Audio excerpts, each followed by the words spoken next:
नमस्कार दोस्तों, उजाला online education में आपका स्वागत है।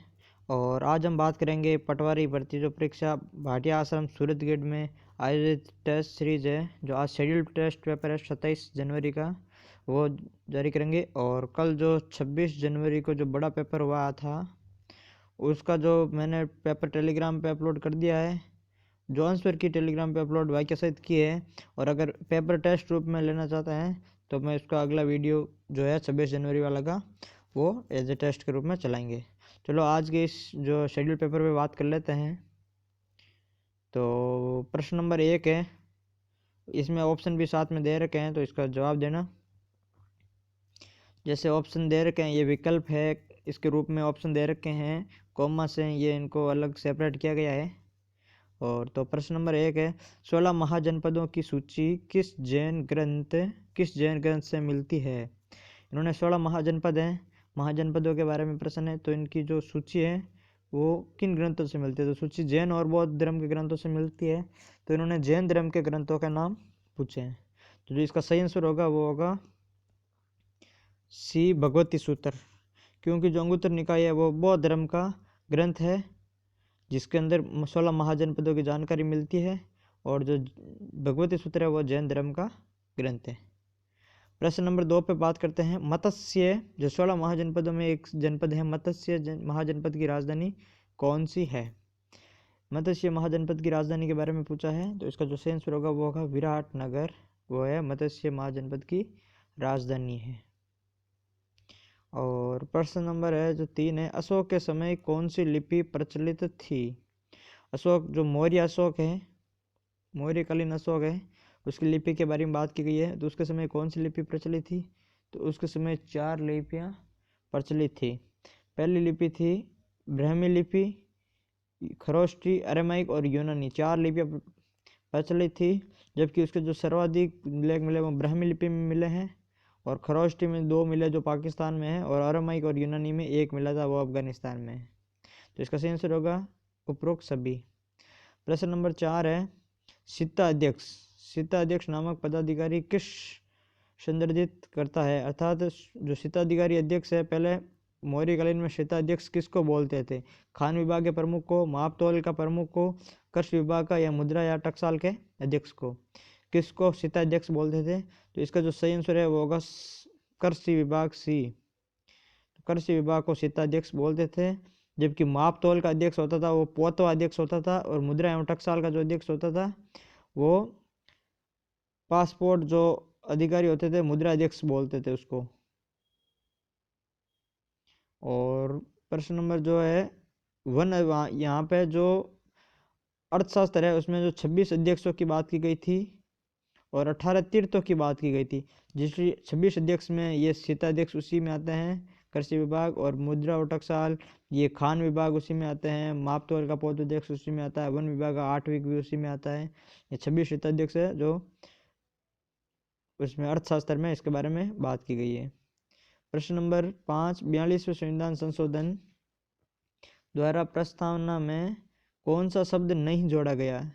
कौन सा शब्द नहीं जोड़ा गया। तो 42वें संविधान संशोधन 1976 में प्रस्तावना में 3 शब्द जोड़े गए थे। अभी तक प्रस्तावना में 1 बार संशोधन हुआ है, वो भी 42वें संविधान संशोधन के तहत हुआ था, और उसमें 3 शब्द जोड़े थे। समाजवादी, अखंडता व पंथ निरपेक्षता जोड़ा था। तो इसमें राष्ट्रीय एकता शब्द है वो नहीं जोड़ा गया था। तो इसका सही आंसर है ये। प्रश्न नंबर 6 है, प्रारूप समिति के सदस्यों में निम्न में से कौन शामिल थे। तो प्रारूप समिति के सदस्यों के बारे में बात करनी है। तो प्रारूप समिति के अध्यक्ष डॉक्टर भीमराव अम्बेडकर थे, और उसके सदस्यों में KM मुंशी, मोहम्मद सादुल्ला, BL मित्तर एवं उपयुक्त सभी थे। तो इनमें ये तीनों ही इसमें शामिल थे। प्रश्न नंबर 7, संविधान संशोधन की प्रक्रिया संविधान के किस अनुच्छेद में उल्लेखित है। तो प्रश्न नंबर 7 है, संविधान संशोधन की प्रक्रिया के बारे में बात की गई है, तो वो है अनुच्छेद 368 में। अनुच्छेद 368 के तहत संविधान में दो प्रकार से संशोधन किए जा सकते हैं। 68 के तहत 2 प्रकार से। क्योंकि प्रश्न नंबर 8 है, मौलिक अधिकार सीमित नहीं है, मौलिक अधिकार नहीं है। विकल्प में बात की है न्याय योग्य, सीमित या कोई नहीं। तो इसका सही आंसर होगा कोई नहीं। प्रश्न नंबर 9 है भारतीय संविधान में भारत को क्या कहा गया है। भारतीय संविधान में भारत को क्या कहा गया है, तो भारत को कहा गया है राज्यों का संघ। इसका सही आंसर होगा सी, भारत को संघ नहीं कहा गया है, राज्यों का समूह भी नहीं कहा गया है, भारत को कहा गया है राज्यों का संघ। प्रश्न नंबर 10, पृथ्वीराज रासो के अनुसार अग्निकुंड से उत्पन्न 4 वंशों में कौन सा शामिल नहीं है। पृथ्वीराज रासो किसने लिखी थी, चंद्र बरदई ने। चंद्र बरदई की जो पृथ्वीराज रासो है उसके अनुसार जो अबू के ऋषि वशिष्ठ के जो यज्ञ किया था उनसे जो उत्पन्न हुए थे 4 वंश, उसमें कौन सा शामिल नहीं है। तो प्रत्याहार, परमार, चालुक्य ये तीनों शामिल थे, तो इसमें कोई नहीं, सही आंसर हो जाएगा। प्रश्न नंबर 11 की बात कर रहे हैं। प्रश्न नंबर 11 है भुवनेश्वर का लिंगराज मंदिर किस शैली का है। भुवनेश्वर का जो लिंगराज मंदिर है वो किस शैली का है, तो भुवनेश्वर के मंदिर है वो अधिकतर नागर शैली में निर्मित है। प्रश्न नंबर 12 है लीलावती पुस्तक के लेखक है। लीलावती पुस्तक के लेखक के बारे में बात है, एक ऑप्शन दे रखे हैं राजा भोज, अजयराज, पीवी काणे, वे भास्कराचार्य। तो इसका सही आंसर होगा भास्कराचार्य है जिसने लीलावती पुस्तक लिखी थी। प्रश्न नंबर 13, संविधान के किस भाग में संघ की कार्यपालिका का वर्णन है। तो संघ की कार्यपालिका का वर्णन है वो भाग 5 में, ये अनुच्छेद दे रखे हैं, ये गलत है, यहाँ पे भाग शब्द आएगा, तो इसका सही आंसर है भाग 5 में अनुच्छेद 52 से 151 तक इसका वर्णन है भाग 5 में, यह संघ की कार्यपालिका का वर्णन में। और प्रश्न नंबर 14, संघ की कार्यपालिका में शामिल है। तो संघ की कार्यपालिका में राष्ट्रपति भी शामिल होता है, प्रधानमंत्री भी होता है और महान्यायवादी, तीनों शामिल होता है। महान्यायवादी 76 के तहत, आर्टिकल 76 के तहत हैं, प्रधानमंत्री और राष्ट्रपति भी तो उनके होते ही हैं। प्रश्न नंबर 15, आदिवरा की उपाधि किसकी थी। आदिवरा की उपाधि के बारे में बात की गई है, तो आदिवरा की उपाधि मिहिर भोज की थी, इसका सही आंसर होगा ए, मिहिर भोज। प्रश्न नंबर 16, एडम उत्प्रेरक किस धातु का नाम है। एडम उत्प्रेरक है वो किस धातु का नाम है, तो इसका सही आंसर होगा प्लेटिनम है, जो एडम प्लेटिनम धातु का नाम है एडम उत्प्रेरक। प्रश्न नंबर 17, बॉक्साइट किस धातु का अयस्क है। तो बॉक्साइट है वो एल्यूमिनियम का अयस्क है। प्रश्न नंबर 18, भारत श्रीलंका का संयुक्त सैन्य अभ्यास है। तो इन चारों में से भारत श्रीलंका का संयुक्त सैन्य अभ्यास कौन सा है। गरुड़ शक्ति, गरुड़, सिंप्लेक्स और मित्र शक्ति। तो इसका सही आंसर होगा मित्र शक्ति है और भारत श्रीलंका का संयुक्त सैन्य अभ्यास है। प्रश्न नंबर 19 है दक्षिणी प्रशांत क्षेत्र में स्थित साधन संपन्न द्वीपों वाले बोगनविले ने पृथक स्वतंत्र राष्ट्र बनने के लिए मतदान किया है। वर्तमान में ये किस राष्ट्र का हिस्सा है। तो बोगनविले है वर्तमान में पापुआ न्यू गिनी राष्ट्र का हिस्सा है, इसका सही आंसर होगा पापुआ न्यू गिनी। प्रश्न नंबर 20 है UNFCCC को 25 सम्मेलन 2019 कहाँ आयोजित हुआ था। तो ये इसका आयोजित हुआ था स्पेन में। तो प्रश्न नंबर 21 है वो मैथ का प्रश्न है जिसमें अनुपात समानुपात औसत का प्रश्न है सॉरी। तो इसमें दे रखा है दो संख्याओं ए और बी का औसत 20 है, बी तथा सी का औसत 19 है, सी तथा ए का औसत 21 है, तो ए का मान क्या है। तो इसका जो सही आंसर होगा वो होगा 22। आप इसको सॉल्व कर लेना और अगर आंसर में गड़बड़ हो तो आप कमेंट करके ज़रूर बताइए। प्रश्न नंबर 22 है एक कक्षा में 30 लड़कों की औसत आयु 16 वर्ष है तथा 20 लड़कों की औसत आयु 14 वर्ष है, कक्षा के सभी विद्यार्थियों की औसत आयु कितनी होगी। तो प्रश्न नंबर जो 22 का है सही आंसर होगा 15.2 वर्ष। ये इसको आपस में मल्टीप्लाई कर लो, इसको आपस में मल्टीप्लाई कर लो, फिर सबको जोड़ के 50 का भाग दे दो। और प्रश्न नंबर 23 है 5 संख्याओं का औसत 18 है, एक संख्या छोड़ देने पर औसत 16 हो जाता है, छोड़ी गई संख्या क्या है। तो जो इसका 23वें का सही आंसर होगा वो है 26। और प्रश्न नंबर 24 है निम्नलिखित संख्याओं का औसत कितना है। तो इनका औसत निकालना है, बहुत इजी प्रश्न है, ये आप अपने आप कर लेना। तो इसका सही आंसर हो जाएगा C 68। और प्रश्न नंबर 25 है कंप्यूटर का पॉइंटिंग डिवाइस है, कंप्यूटर का पॉइंटिंग डिवाइस किसे बोलते हैं? तो आप सभी को पता है पॉइंटिंग डिवाइस है वो माउस को कहते हैं। तो प्रश्न नंबर 26 है, किस कुंजी का प्रयोग कुछ प्रयोगों को बाहर निकालने के लिए किया जाता है, अर्थात हटाने के लिए, एस्केप करने के लिए किया जाता है? तो इसका सही आंसर होगा एस्केप कुंजी। प्रश्न नंबर 27 है, कीबोर्ड में कार्य या कुंजियां या फंक्शन कुंजियां की संख्या कितनी है? तो कीबोर्ड में जो फंक्शन कुंजियों की संख्या है वो 12 है। प्रश्न नंबर 28 है, ख्याल किस प्रकार की शैली है? तो ख्याल किस प्रकार की शैली है? ख्याल एक लोक नाट्य है। इसका सही आंसर होगा 28 में सी।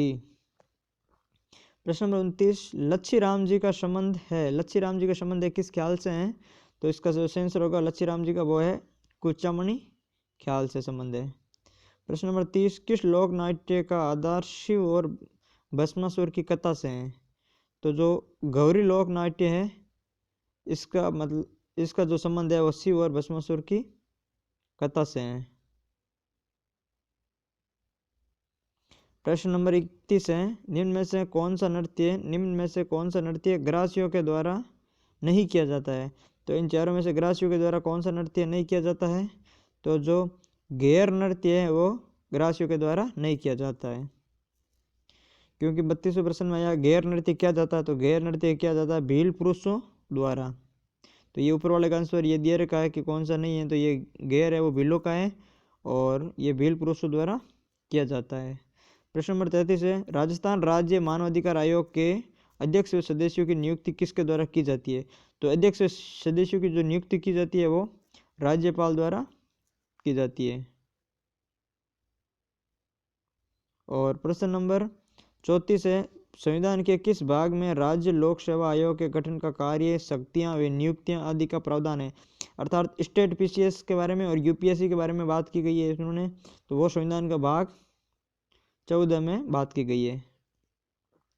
और प्रश्न नंबर 35 है, किस समिति की सिफारिश पर राजस्थान लोक सेवा आयोग को अजमेर स्थानांतरित किया गया? तो जो पहले जो राजस्थान लोक सेवा आयोग है उसकी स्थापना जयपुर में हुई थी, उसके बाद में अजमेर जो गुंगरा घाटी रोड है वहाँ पर उसका ट्रांसफ़र कर दिया गया था आरपीएससी के मुख्यालय का। तो सत्यनारायण राव समिति के आधार पर, उसके आधार पर ही हाईकोर्ट जोधपुर को दिया गया था और ये सभी जो दिए गए थे शिक्षा विभाग बीकानेर को दिया गया था और सबको अलग अलग कार्यभार दिया गया था। ये सत्यनारायण राव समिति की सिफारिश पर दिया गया था। प्रश्न नंबर 36 है, राज्य निर्वाचन आयुक्त को पद से हटा सकते हैं? तो राज्य निर्वाचन आयुक्त को पद से राष्ट्रपति हटा सकते हैं। प्रश्न नंबर 36 में पहला सही होगा। प्रश्न नंबर 37 है, लोकायुक्त या उप लोकायुक्त का कार्यकाल कितना होता है? तो लोकायुक्त और उप लोकायुक्त का कार्यकाल 5 वर्ष होता है। प्रश्न नंबर 38, राज्य सूचना आयोग है। राज्य सूचना आयोग क्या है? एक विधिक निकाय, एक संवैधानिक निकाय, एक स्वयंशासी निकाय या विधिक एवं स्वयंशासी दोनों। तो जो राज्य सूचना आयोग है वो विधिक निकाय या स्वेच्छासी निकाय दोनों प्रकार का है। प्रश्न नंबर 39, राजस्थान राज्य आयोग का गठन कब किया गया था? तो इसका जो सही आंसर है वो है 18 अप्रैल 2006 को। प्रश्न नंबर 40 है, हुमायूं और शेरशाह सूरी के मध्य कनौज का युद्ध कब हुआ था? कनौज का युद्ध कब हुआ था?